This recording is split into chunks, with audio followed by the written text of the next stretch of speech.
Look at the man who stepped down as CEO of a $2 trillion company in 2021.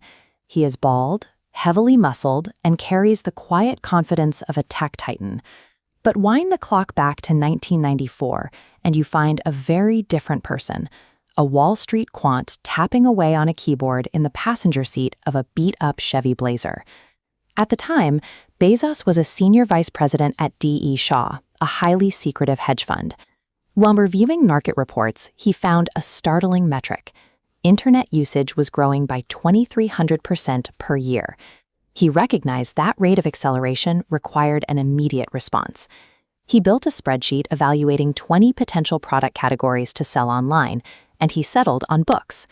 He held no deep affection for literature. Books were simply highly standardized, easy to pack, and millions of titles already existed in databases. They were the ideal, low-friction gateway drug for e-commerce. Bezos packed up his life in New York, convinced his wife Mackenzie to quit her job, and headed west toward Seattle. While she steered, he sat beside her typing the company's business plan on his laptop, while barreling down Interstate 80 at 65 miles per hour. The initial focus on literature was always a tactical wedge. The overarching objective from day one was to build an infinitely scalable retail mechanism. By March 2000, that mechanism faced a brutal stress test. Tech stocks collapsed overnight.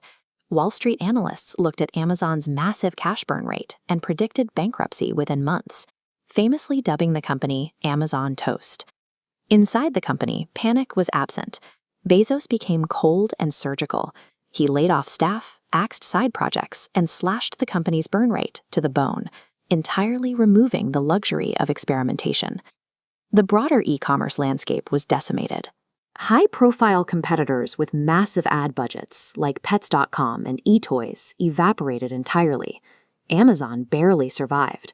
Escaping that near-death experience hardened the company's internal operations.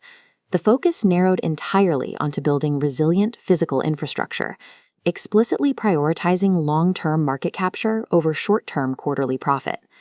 In 2002, Amazon began breaking ground on massive new facilities across the country. The chaotic energy of the early startup days was replaced by precise, highly tracked fulfillment centers, optimized for total logistical control. 3 years later, they launched Amazon Prime, offering free 2-day shipping with no minimum order. Financial analysts openly scoffed, assuming the shipping costs would drain the company's capital and kill the business within a year. What those analysts missed was the behavioral conditioning built into the program. This flowchart maps out a typical consumer's purchasing process. Notice this critical step right here, comparing creases across different stores. Prime acts to cross out that node entirely, rerouting the buyers straight to checkout and trapping them inside a closed loop. Once inside that loop, consumer habits shift. Prime members inherently stop looking at external competitors. They buy with higher frequency, making smaller, faster purchases simply because the friction of shipping costs is completely gone. Over time, this engineered loyalty conditioned millions of people to expect invisible efficiency from their online shopping. Consumer behavior adapted to a faster baseline. As retail orders surged in the mid-2000s, Amazon's internal tech teams found themselves drowning. Their existing software couldn't handle the load. To fix it, they built a modular, flexible server infrastructure that could scale computing power up and down instantly. In 2006, Amazon quietly opened this internal tool to the public as Amazon Web Services. The company effectively became the landlord for the internet's back-end architecture. Today, the list of organizations relying on AWS includes Netflix, NASA, and the CIA. Even direct retail competitors pay Amazon rent to keep their own websites online. On the retail side, Amazon leverages its vast data visibility against its own users. When third-party sellers find success on the platform, Amazon frequently uses internal sales data to clone those specific items, instantly overwhelming the original creators with cheaper, generic copies.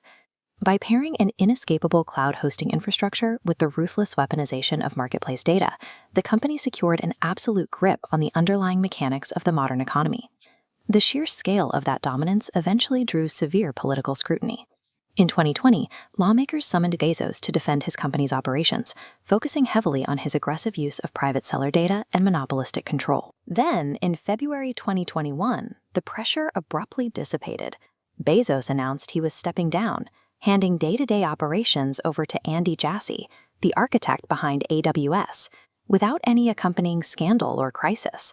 His departure freed him to fully commit to Blue Origin, his private rocket company. He was returning to the ambition he had openly declared during his high school valedictorian speech: space colonization. His stated plan involves moving all heavy industry and manufacturing off-planet. He intends to rezone Earth entirely, treating the planet as a pristine residential park. Every garden gnome ordered at 3 in the morning and every server rented by a streaming service served a singular function. The $2 trillion retail machine was designed to fund one man's exit strategy from the Earth itself.